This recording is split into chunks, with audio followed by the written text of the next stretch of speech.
All right, here we go. The guest is here. We are ready, and we are going to welcome in Steve Trachsel to the show. How are we doing tonight, Steve?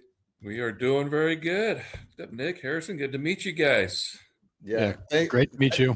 yeah. Thank you so much for coming on. This is absolutely like we were saying before. Like the little baseball kid in me geeked out. You answered our trivia question. It was your trivia question, and Steve just like it's me, and I was like, wow, that's unreal. One of the few I could probably actually answer.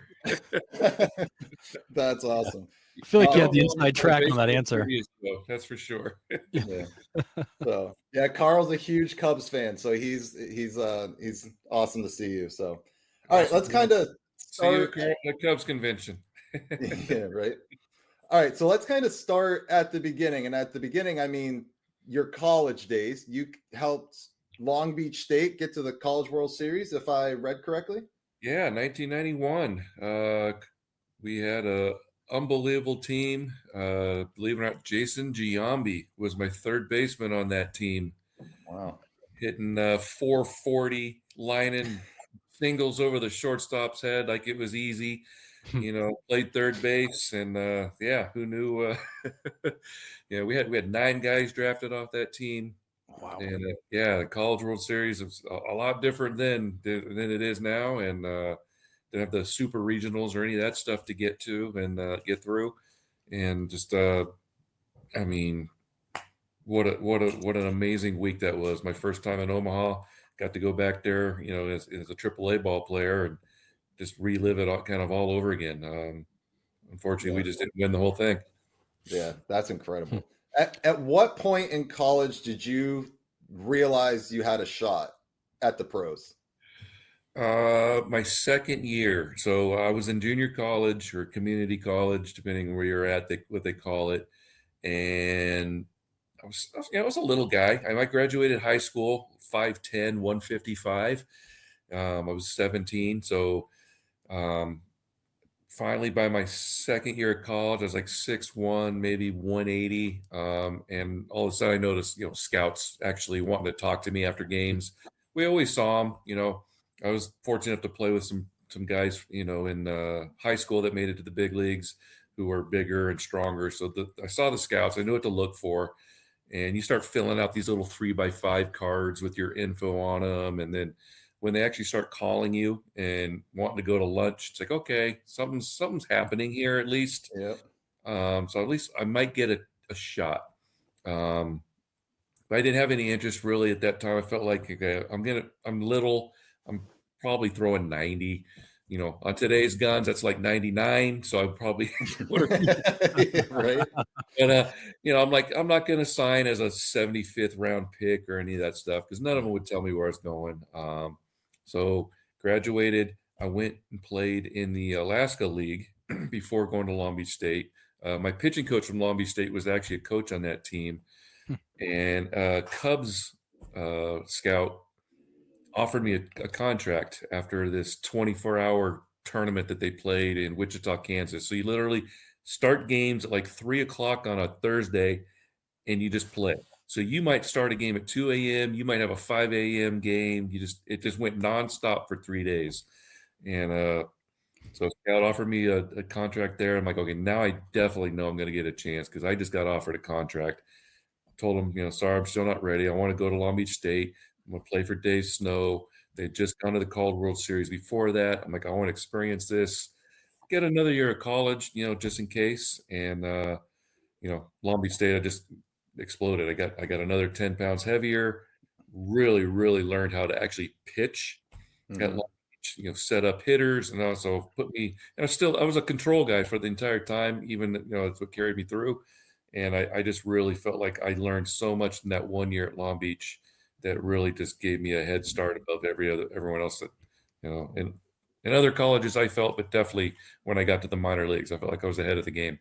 Yeah. So, what do you point to as the change at Long Beach State? Was it just experience? Was it coaching? Was it just physically kind of It was a filling out? little What do you bit of think? everything, really. Yeah. I don't feel like I ever threw harder. I mean, I was a 91 guy my entire career, 91 to 93 tops. Just the education really, I had fastball, curveball, split. I had a changeup that I never used. I probably didn't even use it until like my eighth, ninth year of being in the big leagues at that point. But being able to set up hitters and using locations and thinking 2 or 3, 4 pitches ahead, 2 or 3, 4 batters ahead. I learned that all at Long Beach State. And when I got to the minor leagues, I mean, the first place the Cubs sent me was Geneva, New York. And I was pitching against high school kids. I mean, I was 20. I was pitching against high school kids that were 19. And I'm thinking, how are you 19 and just coming out of high school? And I got 3 years of college at this when we're the same age. And it was just kind of like I went to coach. I'm like, what am I doing here? It was a waste of my time because it was just pure domination at that point. And luckily I was only there 14 innings. They sent me straight to high A ball, where I was then facing guys that were drafted with me and ahead of me, and I had played against in college. There was guys that were 25, 26 there, which blew my mind.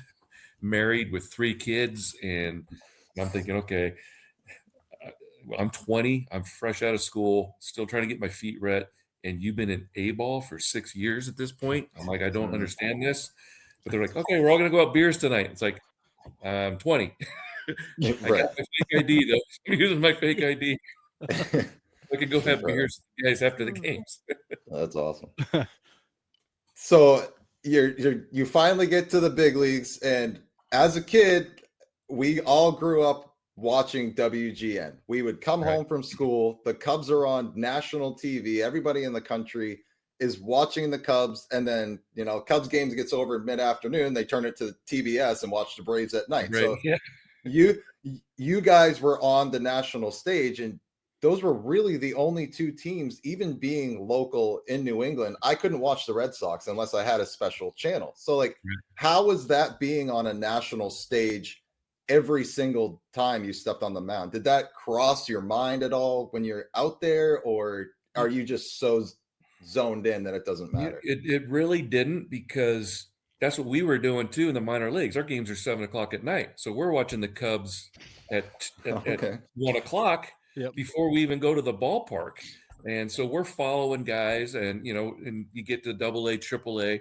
We're watching guys, Turk Wendell and other guys that are going up, Sean Bosky, Bill Brennan. They're pitching. It's like, okay, he was just here 2 days ago. Now now we're watching him on TV before we go to the ballpark. So we were doing that same exact thing.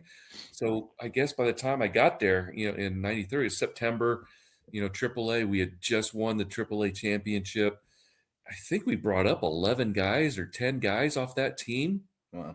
So it was almost like our whole team was still there with us. It's back when you were allowed to do that, right? Can't do that anymore. And so it didn't really cross my mind too much that I was, all over the country. It was great that my parents were able to watch. But the stadium was full. So I guess that was probably the biggest thing.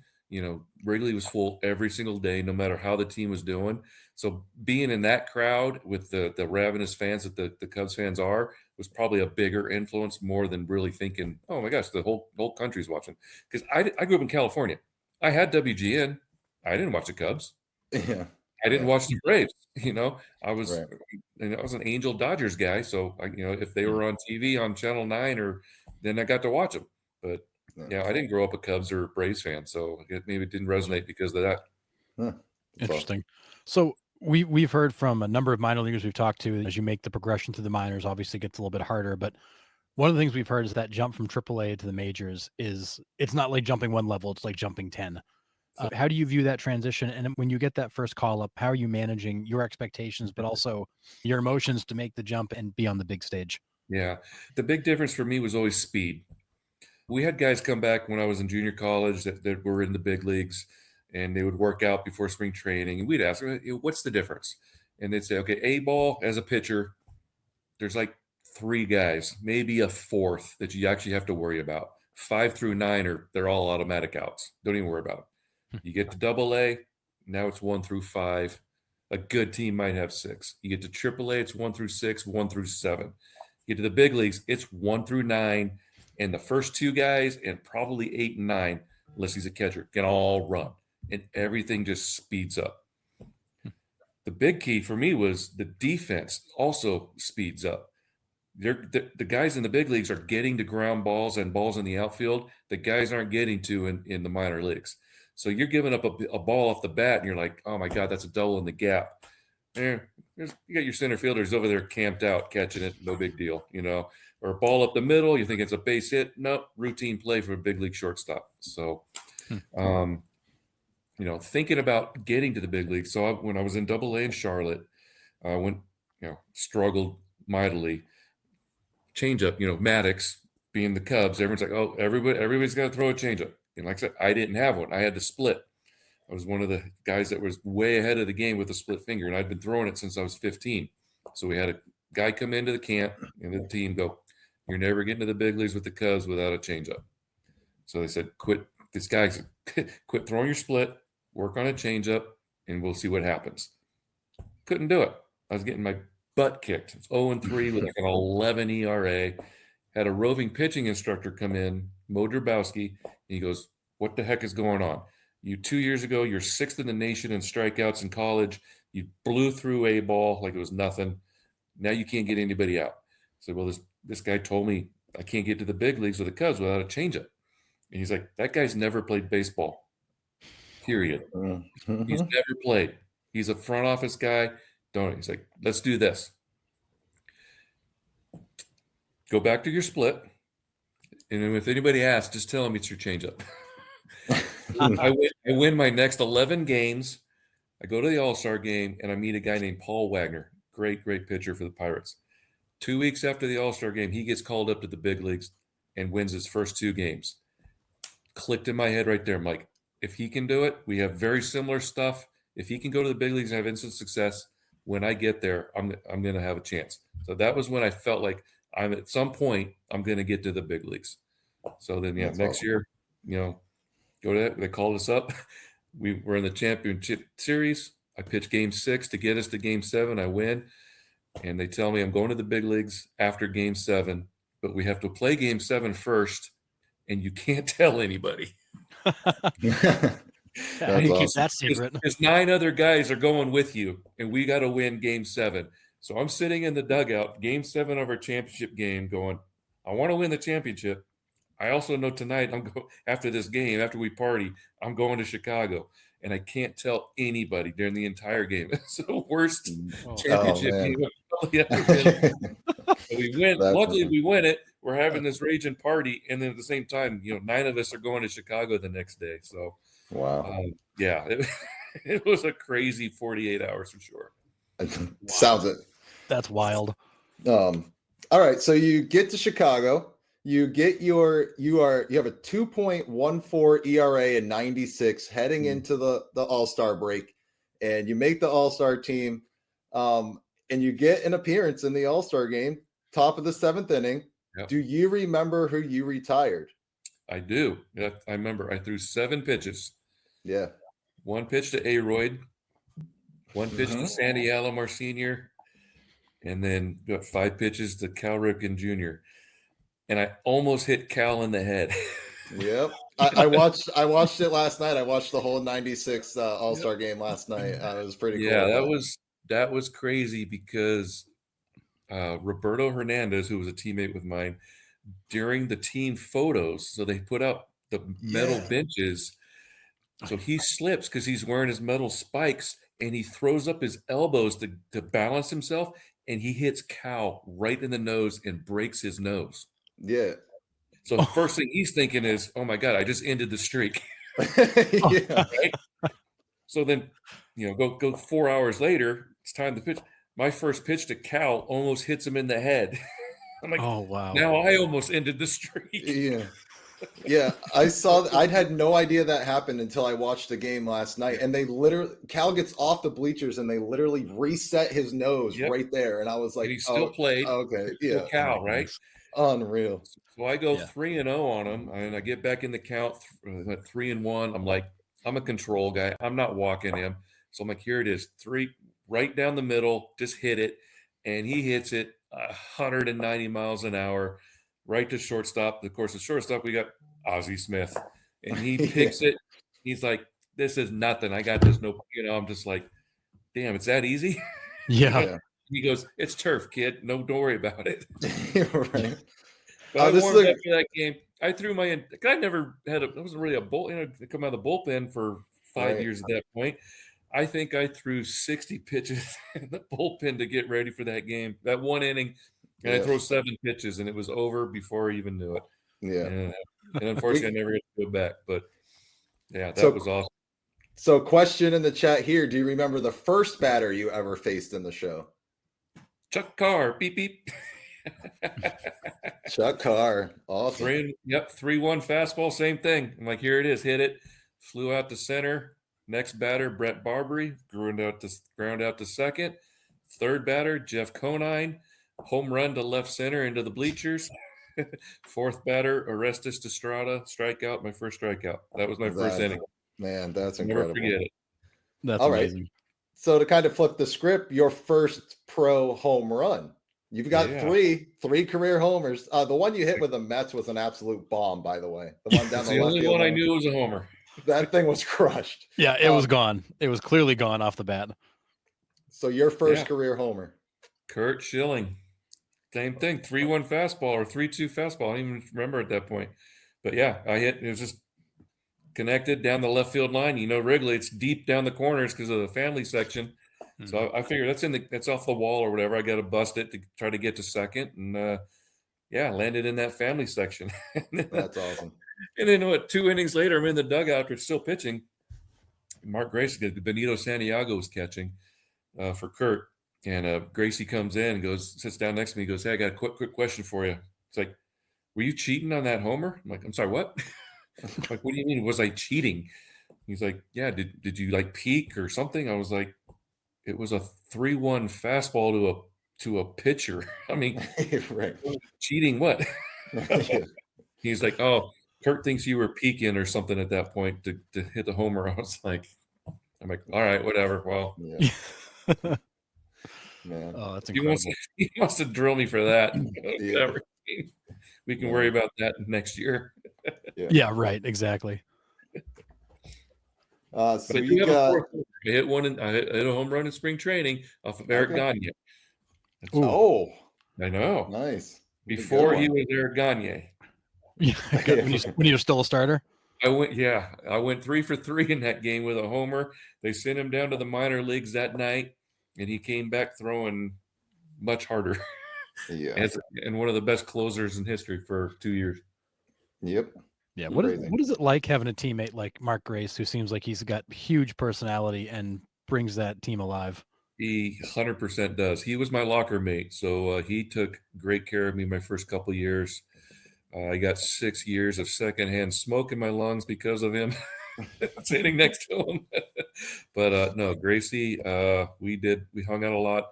And when I moved to Arizona, we hung out in the off season and played golf weekly and just went on motorcycle rides and stuff. And he kind of gave me a little bit of a education about how things work at the big leagues at that point. Terry Mulholland, Sean Dunston, Rod Beck, all those guys kind of took me under, and unfortunately the game kind of changed towards the end of my career in New York, so it wasn't the same as being able to take care of guys or get rookies to kind of keep their mouth shut, listen and learn, which is kind of what I was told.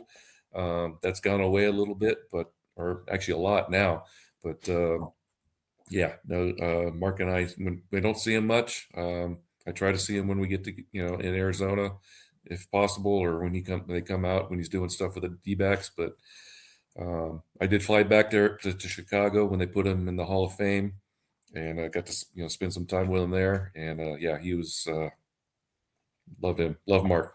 That's do awesome. anything for him. All right, so let's yeah.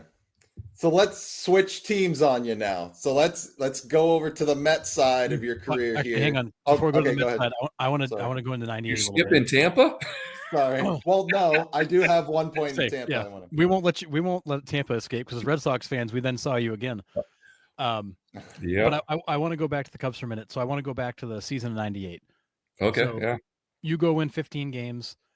You get the ball in game 163.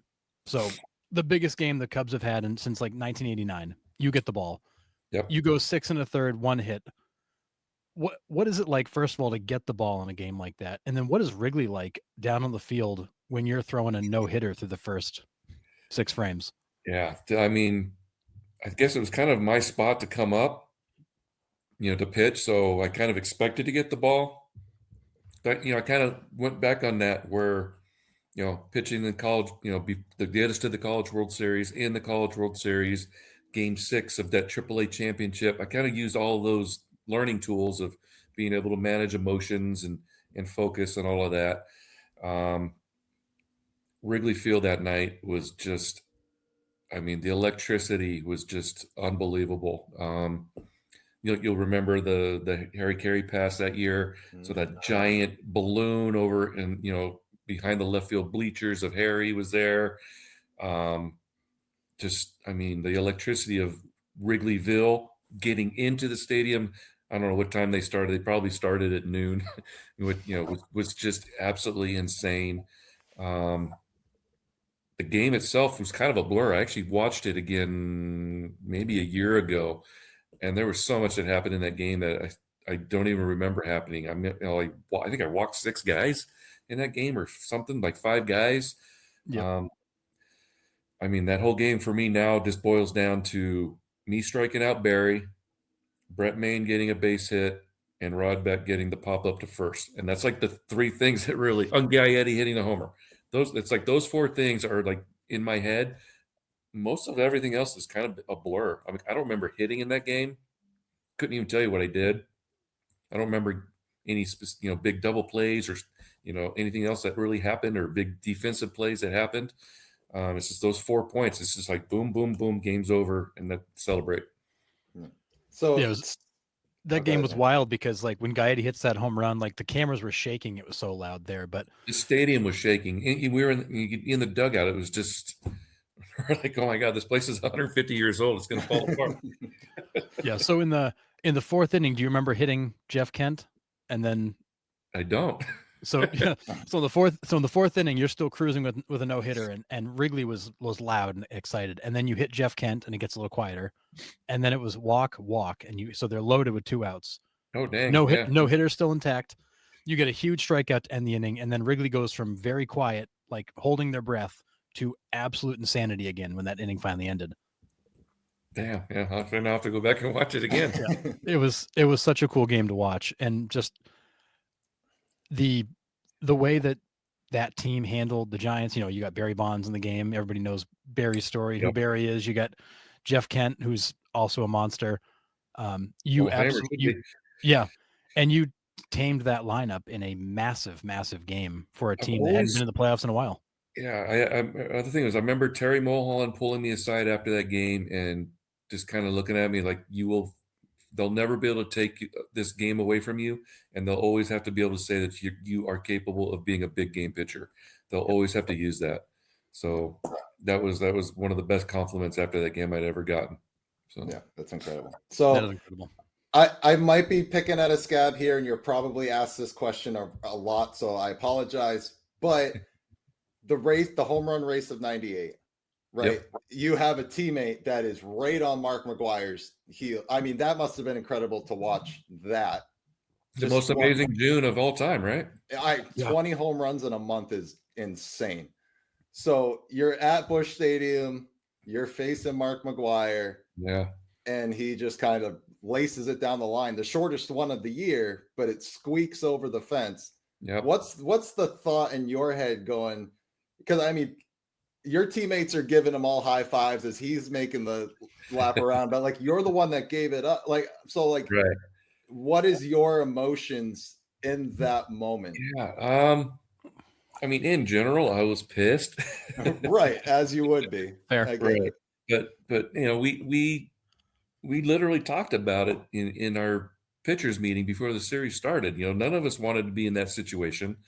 And when he hit 61 off, Mike Morgan the night before, I basically said, all right, well, it was already going to be on tomorrow. Now it's really going to be on. Yeah.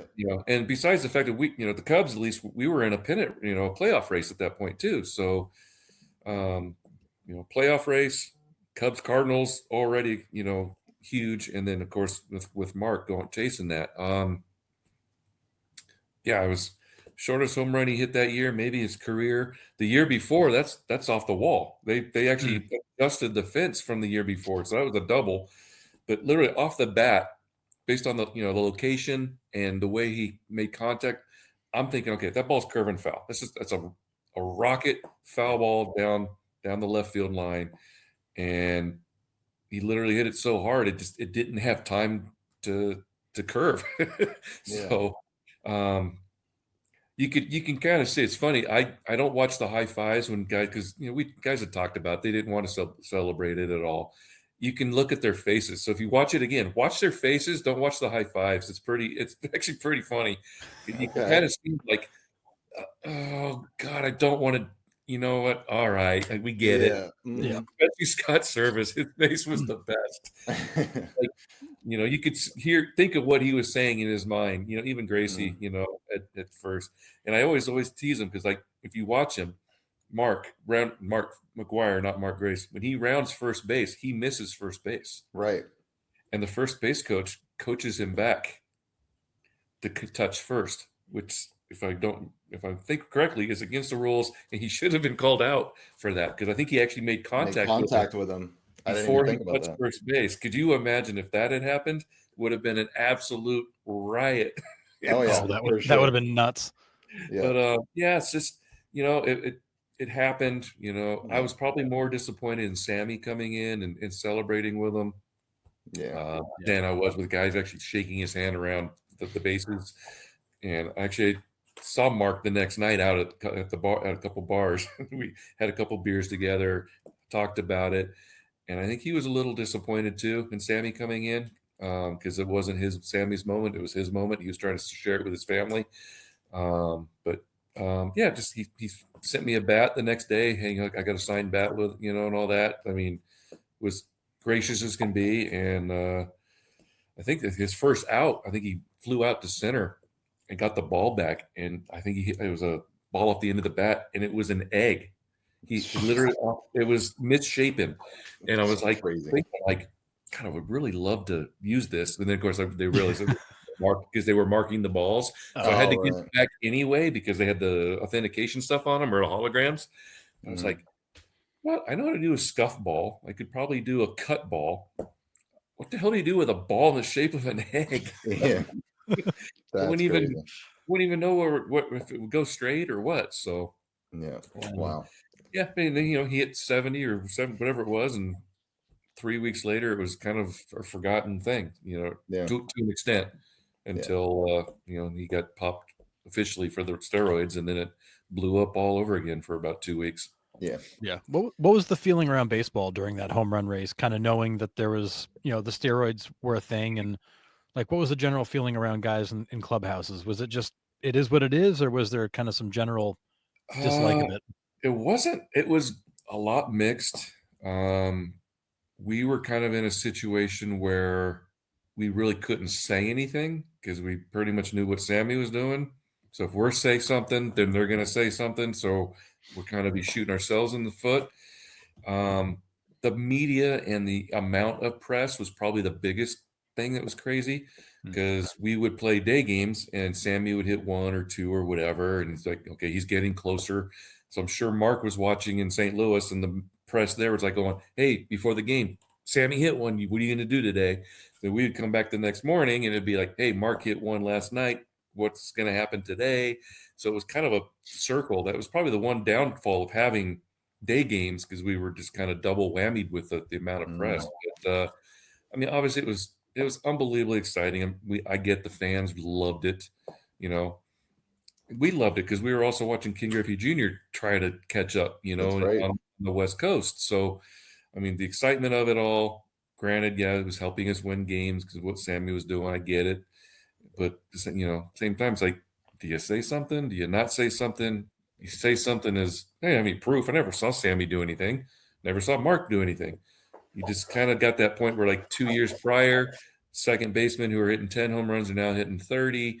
You got guys hitting 10, going to 50. It's like, okay, something's going on here. Hmm. We watch guys' bodies. Your eyes tell you It's the same thing with baseball. Your eyes tell you when guys are getting tired. Are guys throwing harder? My eyes say not much harder than before, just a few more of them. But they brought baseball back, which at the same time we also needed. So Yeah, yeah. it's kind of a double-edged sword. You can make an argument either way on multiple things. Before we move on from the Cubs, do we have any insider anecdotes about Harry Carey? Like any personal stories about Steve Trachsel and Harry Carey? I don't know if it's a personal story. I always loved. I still don't know how he got away with it. So he always had Arnie Harris, who was the producer. Show pictures of people, walking around in the stadium and all that, and they always love people's hats and all of that. And I still can't believe. I would love to find a video of this. It's got to be somewhere, and it's probably turned into more of a joke. Hopefully, I'm allowed to say this, but he goes to Steve Stone, and they're showing this loving couple, the pre-kiss cam type thing. And he literally goes, "Look at that, Steve. He's kissing her on strikes, and she's kissing him on the balls." And we were in the clubhouse. We were like, "Oh my God, did he just say?" Oh my God, he got away with it. I couldn't believe it. That's hilarious. Other than that, no, I mean, we saw Harry. We were like, we'd go on a family trip. You bring it in. The one thing, Harry had seat 1A, or whatever, the aisle seat in first class. Get on the plane, and it took an hour to get board on the plane because he had to have every single guy's wife and or girlfriend. Not the same, not both. We didn't bring them both. Yeah. He would say hi to him on the plane. He had 25 wives and girlfriends, and he had to say hello personally to every single one of them. So it would take like an hour and 20 minutes to load the plane to leave Chicago. But no, he was absolutely the biggest Cubs baseball across the board fan. He loved everything about it. And nothing too crazy with Harry, because by the time I got there, for the most part, everyone still thinks he was drinking during games, and he wasn't. After his stroke, I never saw him with a real beer. He had a fake Budweiser bottle that he would hold. It wasn't a real beer, so he didn't drink after his stroke. So that was all just all natural personality. It's amazing. Wow. Yeah, such a legend. Yes, sure. All right, so let's switch you to the Rays. So we'll go to the Rays first. Right. Sure. You go to Fenway Park, and you're pitching against Pedro Martinez.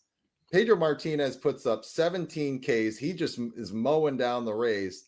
But you on the other side of the ball here have 11 Ks, go complete game, and you beat the Red Sox 1-0. Walk us through that start, or is that one a blur too?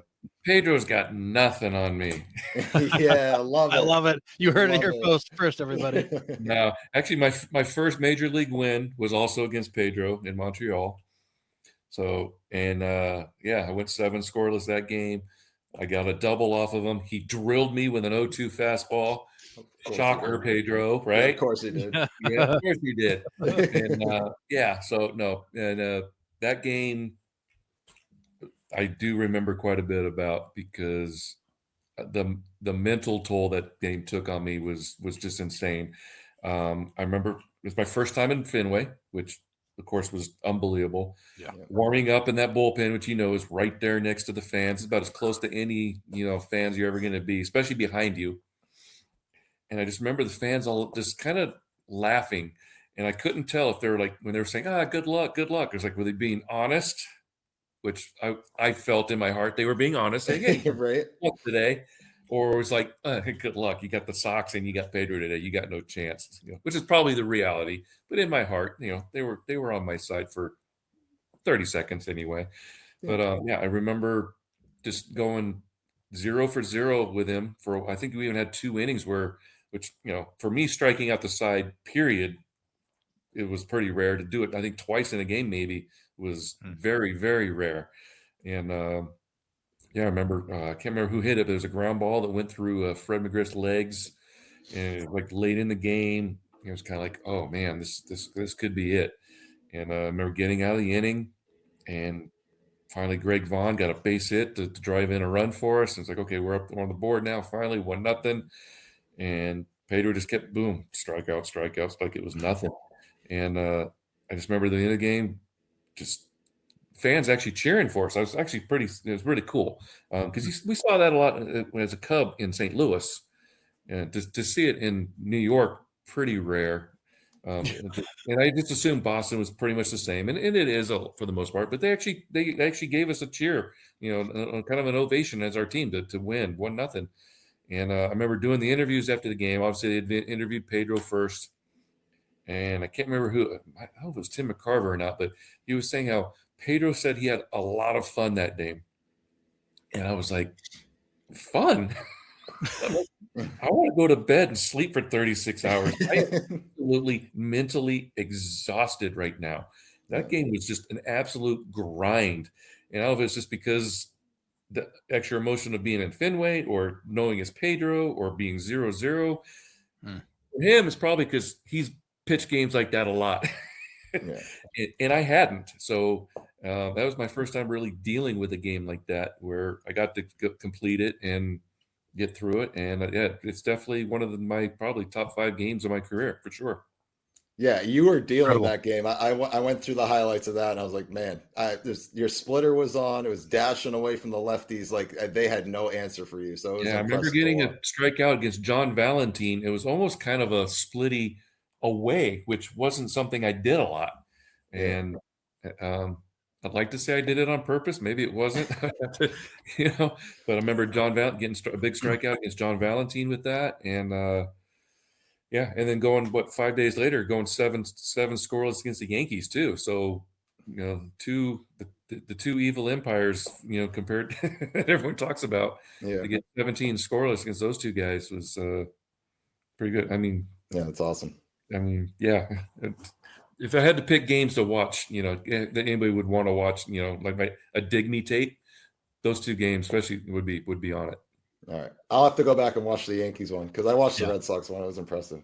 It was a You'll great see a game. lot of Bernie Williams and Derek Jeter and who was O'Neill bitching to the umpires about called third strikes, but you can watch any Yankees game and see that happen. Oh, yeah. Well, there was one against the Red Sox because you were pitching against Carl Everett, and he went off on one of the pitches you threw. He had But that yeah, ability but to with Carl Yeah. Everett. Carl Everett went off because he stepped on the white line. Like you never know what was going to happen with that guy.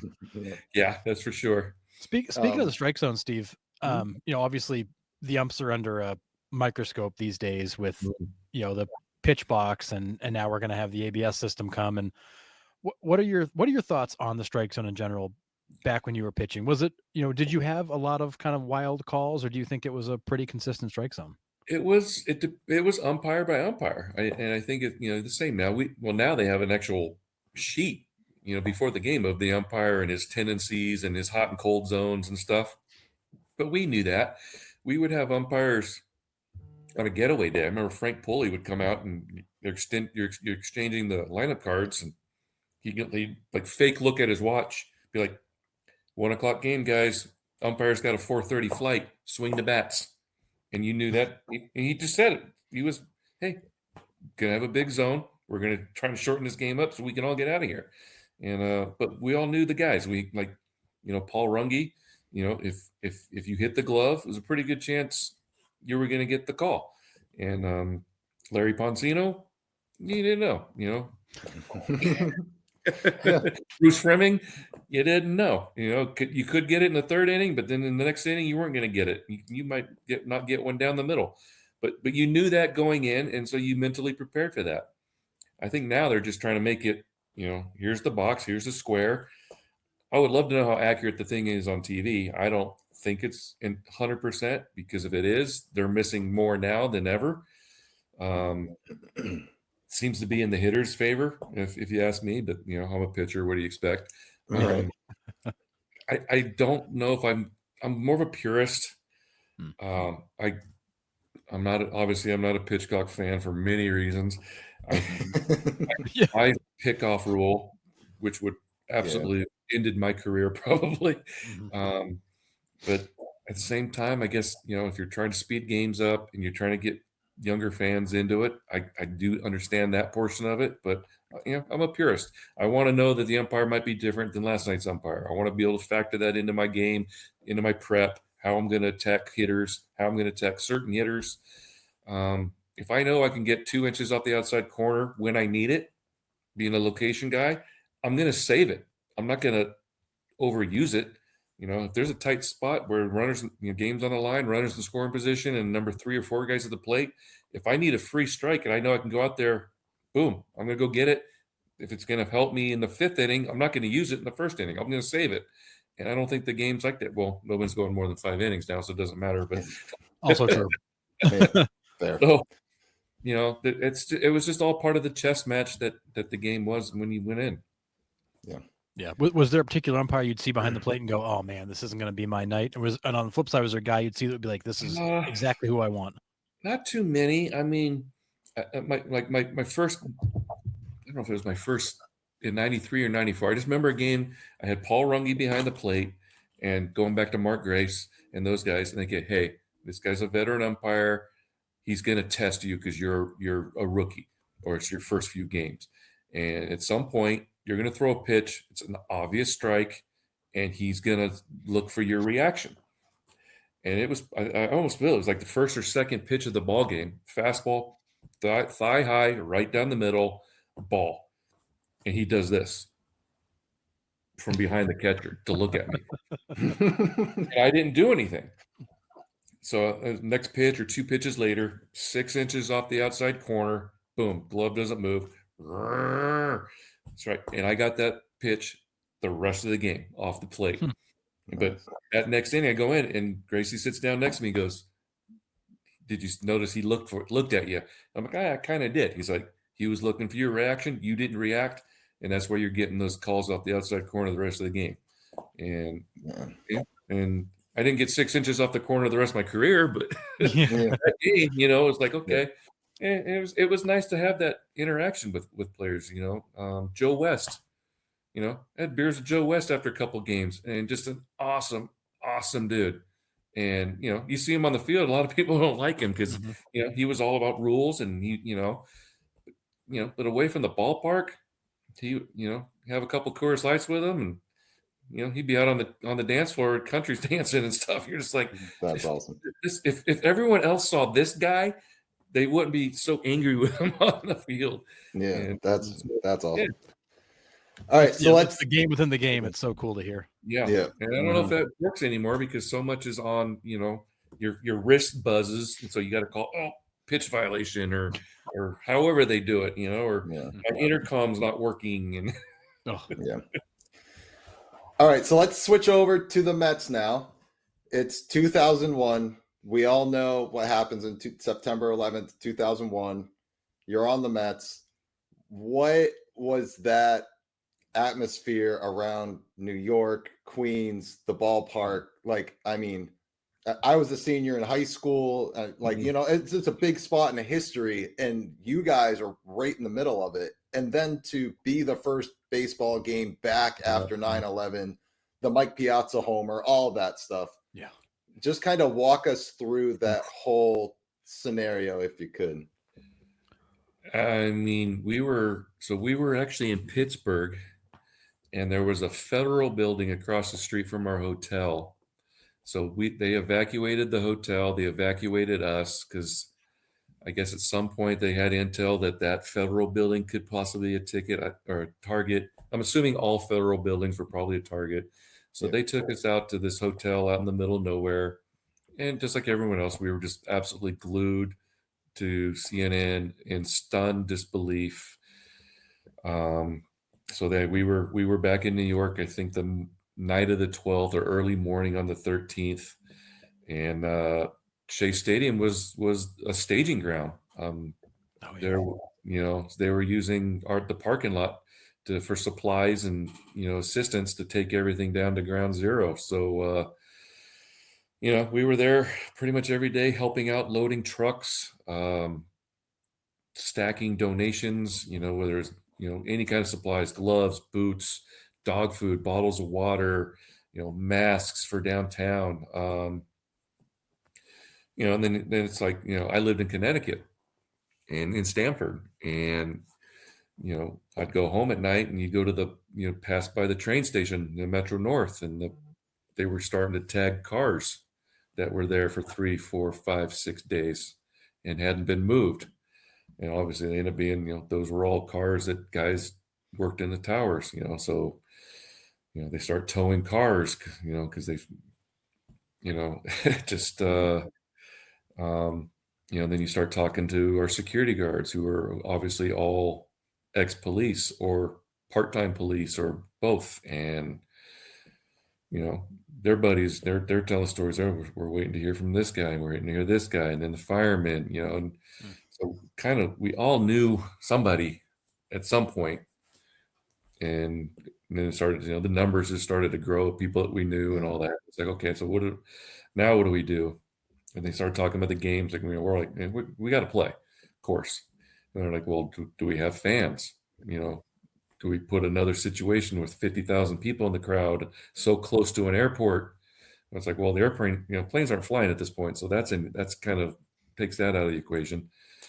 And, for the next 2 years, every time a plane flew over Shea, it's like, it was an instant flashback. Mm. When it came to that game, I mean, the amount of security, we always had high security at Shea. We always had bomb sniffing dogs go through the clubhouse and the dugouts. And, now we have not one dog, but we have 10.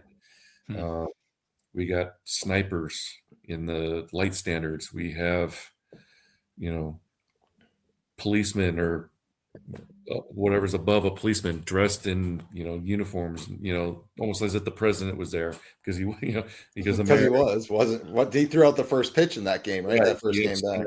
You had a fifth umpire on the field instead of four, and you had extra guys, and just that level of security. But when it came down to the game, all I watch it now, I just remember being so angry. Still, that Mm. whole game, I was just still mad, and it took me a few innings to kind of try to relax and get my mind into like, oh, we're the Mets, we're playing the Braves. This is like Cubs Cardinals. This is big for us. Besides the fact that it's the first game back, and we're supposed to hate those guys across the dugout. And it's like, Right. can't hate them because I'm hating everything else that happened at that point. Mm. Yeah. And then we go and we shake hands before the game, and and you have the bagpipes. Oh, Yeah. the bagpipes. They still, I can't hear the bagpipes without tearing up. Now, even now, and just being angry, and then Mike hitting that homer, and it was just like this giant exhale of relief and excitement and anger. Just try to let it all go, and then it's like we won the game, but the winning the game at that point was kind of like, it's like, okay, we're one step back to what might be normal within the next 6 to 8 months, and that was step one. I've gone back for the 10 year at Shea, still at Shea. No, take that back. It was at City Field at that point. And they brought back the firemen, a lot of the firemen that were there that night Mm. too. And they were still emotional and all that. The 20 Yeah. year was the first time where it was like almost, you know, not as emotional, not as tense. And you could actually have normal conversations with these guys and talk about their families. We did a lot with Tuesday's Children at the field, and it shocked me because I had really young, just had a young kid. The children seemed to really be the easiest to adapt. I remember the blank look and the glaze of the wives' eyes that would come Mm. for years. It took them years to kind of finally feel normal again. Kids are obviously very resilient. I do remember that, but yeah, I remember seeing the wives, of the love of the lost firemen and stuff, and it just, yeah, it's just really hard to describe just the Yeah. loss and the what do I do now type of a, how do I move on type of a feeling. So Yeah. Well, thanks for sharing with that. I know it was as an emotional time like that. It means a yeah, lot for you to share, but I know like when we talk about like all-time MLB moments, like Mike Piazza for us is way up there because just what you described, like the big exhale from like not only just Mets and Braves fans, but from everybody in the country being like, okay, maybe we are back to normal here. Baseball's back. We can start getting like you could feel the pressure release just a little bit. So that's incredible to hear you. And I felt for Steve Trachsel because he was a friend, and he was a New York guy too. He's from right down the street, I think in Queens.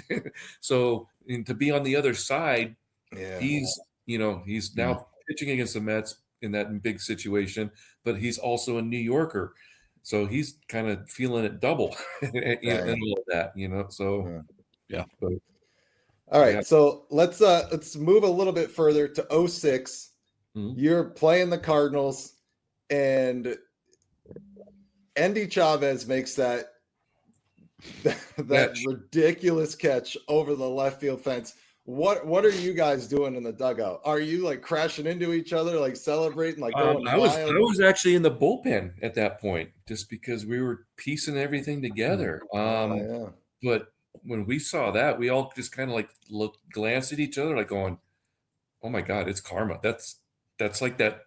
When someone throws a no-hitter, there's always that one play, right? For this whole series, we're like, "Oh damn, that's the play. That's the one everyone's going to remember to get us over the top." And son of a bitch. Yeah. Unbelievable catch. Yes, unreal. Yeah. Just came up that short, Cardinals had those two young guys that ended up being future Hall of Famers, and at the time everyone's like, Adam Wainwright, what the hell, Adam Wainwright, really? Now everyone's like, Adam Wainwright, Molina, Hall of Famers. Okay. We didn't know that, now. Yeah, they spent some time together, it seems. Just a little bit of time. They panned out okay. Yeah. As they would say. Yeah, that worked out all right. Yeah. All right. I got a couple more questions. So for you, who was the one guy you completely owned? Like you saw him come up to the plate and you were like, yep, here we go. And on the flip side, who was the guy, no matter what you threw at him, you couldn't get him out? It's pretty easy. Well, not easy to pick a guy. I don't know that I owned anybody. I guarantee you he was left-handed because of my split. Yep. And if the guys that owned me, I can think of guys like Edgardo Alfonso, Moises Alou, Matt Williams.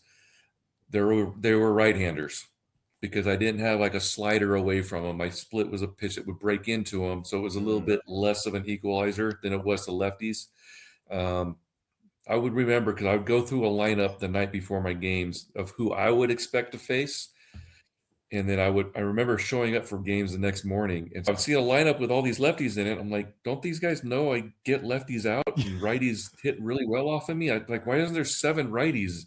So, but Moises Alou, Edgardo Alfonso, those guys, I think, I don't know what their numbers are, but I felt like they owned me very well. Left-handers, if I could pound fastball in, split away, I'd get a lot of rollovers to second. So lefties never really bothered me. Like I'd face Barry Bonds 6 times if I had to versus, Matt Williams or Moises Alou. Because I felt like I just had my stuff got them out easier than it did righties. Yeah. Nice. Makes sense. Because I look back at the few games I know I saw Mickey you against Morandini the hit like Giants. 400 off me, but he was lefty. It's like you always seem to handle a guy like Bonds pretty well. The Giants were that one team for me. I don't know why. That Giants team, I always had a lot of success against for some reason. Interesting. My one game back after my back surgery, I beat them. I beat them 1-0. David Wright hit a solo homer, and I went 8 scoreless against them. Had a lot of good games at Candlesticks, great place to pitch, but yeah. I would just love to understand, during your career, was there a particular city that you really loved going to? And then also, was there one that you really didn't enjoy going to? Yeah. There was a lot of cities, like I didn't know Detroit very well. I know going to New York my first time scared the bejesus out of me because it was like 3 o'clock in the morning and there was 400,000 people on the street Yeah. and I couldn't figure out why. Um, love going to St. Louis. Obviously love Chicago. Anything in California and LA, San Diego was great because it's my friends and family would all come. Yeah, Montreal was actually a very cool town. It was a great town.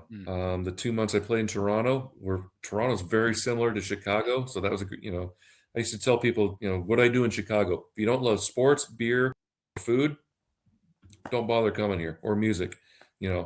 Stay away. And in Toronto was very much the same way. So we appreciate you taking the time, and it was really great to talk to you, and really appreciate it. Yeah, well, yeah, I'd be happy to do it again. Maybe we can do a question and answer with That would be everybody. awesome. That'd be Yeah. amazing. Yeah, Yeah, but the no, fans would this was love a lot it. of